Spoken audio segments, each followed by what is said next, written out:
The day before yesterday, I was working out in the park in this little like sports area that I absolutely adore, and a guy says to me, "Hi." And that was kind of a world changing moment because I didn't think you could actually be working out in a little area and start a conversation. I thought everybody was just in like their winter arc, whatever that is, or that they were just focused on their own pain, on their own exercise, on their own accumulation of muscle. I didn't actually think you could make friends in a social environment without a pretext. But that guy literally just looked at me and said hi. And I was absolutely baffled by it. I was really, really happy, don't get me wrong, but also kind of confused. You can do that. And guess what? From that day on, every time that I go to that same area, I say hi to the people that are there. I met some Spanish people and I said hi to them and had a conversation with them. I went for a run last night and ended up in that area again and I said hi to another guy there. It changed my life completely. And that is only because that guy had the courage, had the habit of saying hi, and because I probably had the personality that allowed me to borrow that amazing habit and infect it to other people. That guy infected me with that amazing habit. And that's exactly what I want to pinpoint in this video. How you can become a fountain of greatness. How you can become basically the definition of human excellence and make everybody around you excellent as well. And I will promise that if you watch and follow the advice and look at the references in this video, you are probably going to become a lot more charming and a beacon of self-improvement. So, I have some notes here. My notebook just fell apart. But the killer of the benefit of competitiveness is creating a god complex and thinking that nobody is allowed to be better than you. And I know that some people really like giving advice and that they give too much advice and condescending advice, and nobody likes them for that. But it is also the other side of the coin is also equally bad.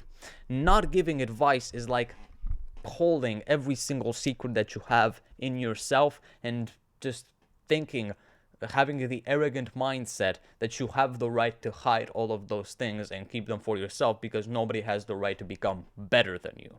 No, and that's kind of ironic because one of the most important things about human quality is making other people better, maybe even making them better than you, but nobody has the guts to do that.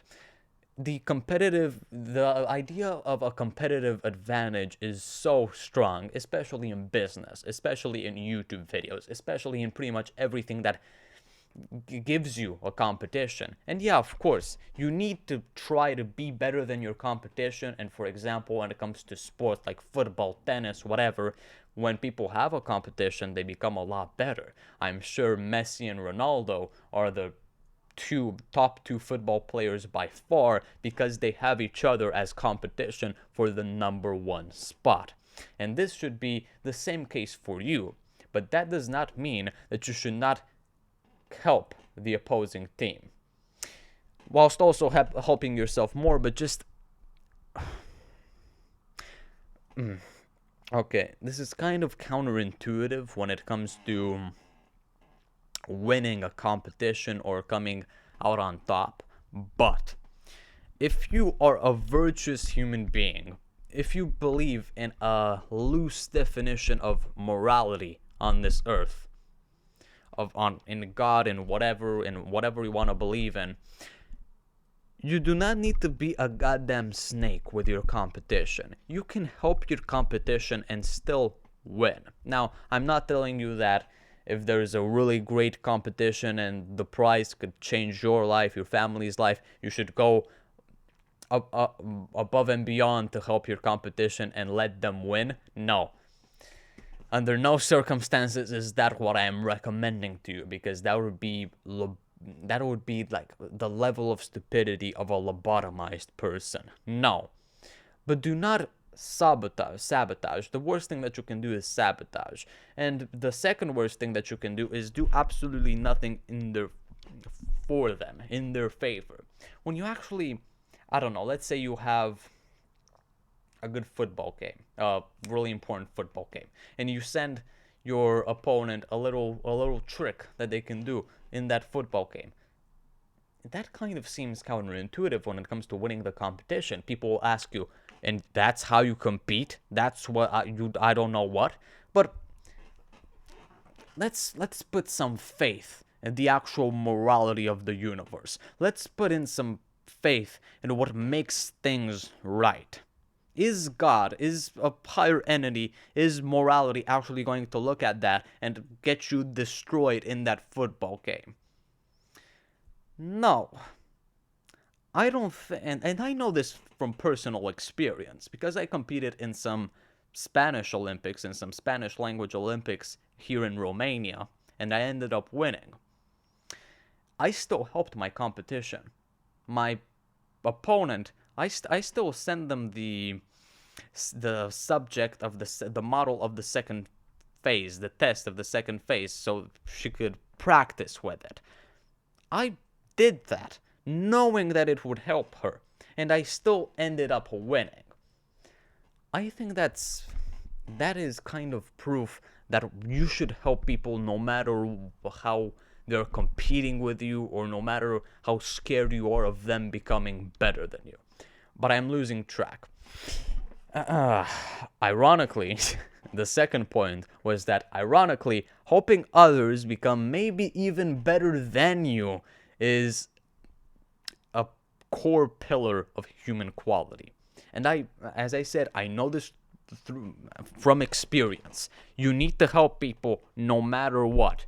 Doesn't matter if they're your competition or if they're 10,000 human quality points below you or above you. No, you help them.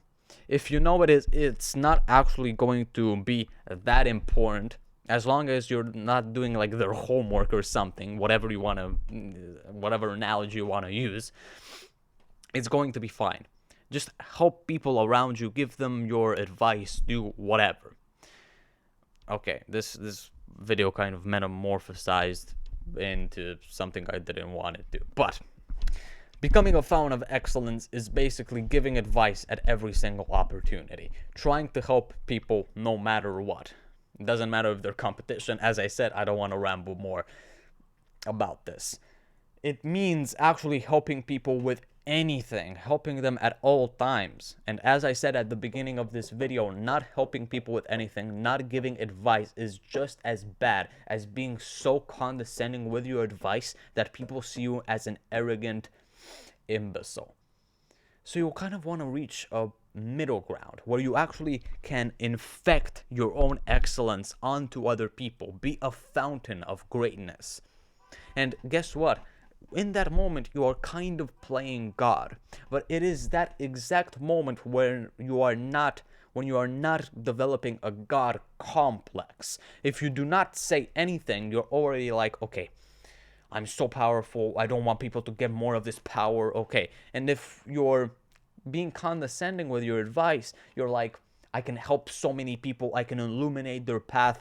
Those are the two extremes. With anything, with liberalism and conservatism, you want to be in the middle. With everything, you want to be in the middle. The middle is always right. Maybe not middle class, but who knows. You want to go in the middle for absolutely everything in life. Because if you can get the best things from one side of the coin and from the other side of the coin, you have won. So you do not want to be condescending with your advice, but you want to give it, not give it. Those are the two extremes. You want to find a middle point.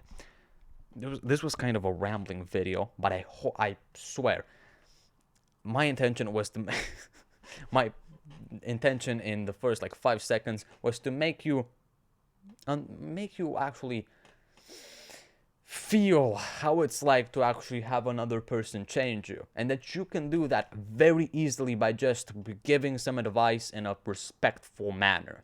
And because this is getting a little bit too long, I'm going to recommend 2 books that will maybe make you understand what I'm trying to infer in this video. These are 2 very old philosophy books, like more than one of them is like 2,500 years old, and the other is, yeah, I don't need to.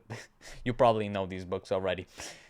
I'm sure you know these books already. But these are basically the crown of self-improvement. These are things that are going to make you so much better as a human being. And that's why the authors created them. They created them in order to actually make you a better human being.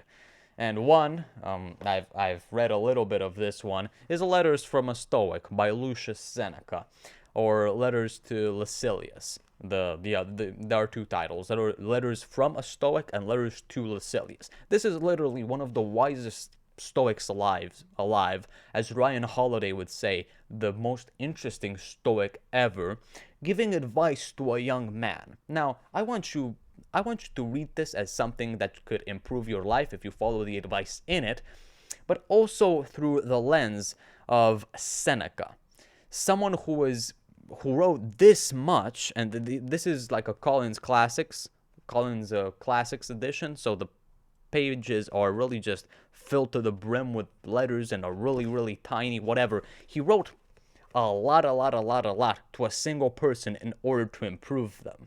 And now he's remembered for this. So you can imagine if you just do the same thing in a slightly less poetic fashion, you could also be remembered for being such a great person. I'm always going to remember that guy that saluted me in the park because it made me a better person. He was a fountain of greatness. And I'm a little bit embarrassed to say I have not yet read this one, but Plato's Republic, I don't think you can really go wrong with it. It's just a dialogue on how to become a better human being. It says here on the Collins Classics edition on the back of the cover, Plato's Republic asks what makes a perfect community and how we can all strive to be the ideal individual within it.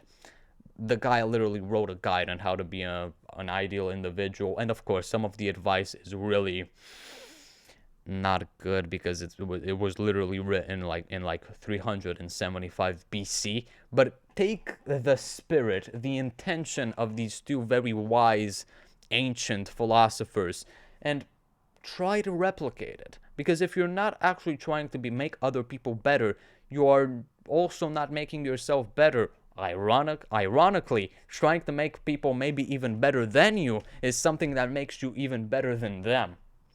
Think about that for a second. So, if you want to join my little movement of reviving the social sciences and reviving the, I don't know, pleasure of talking with other people and liking humans, being a people lover, which is the motto of my channel, you can subscribe if you want to. And don't forget, send this to someone you love, and I put my entire trust in you that we will see each other later. Goodbye.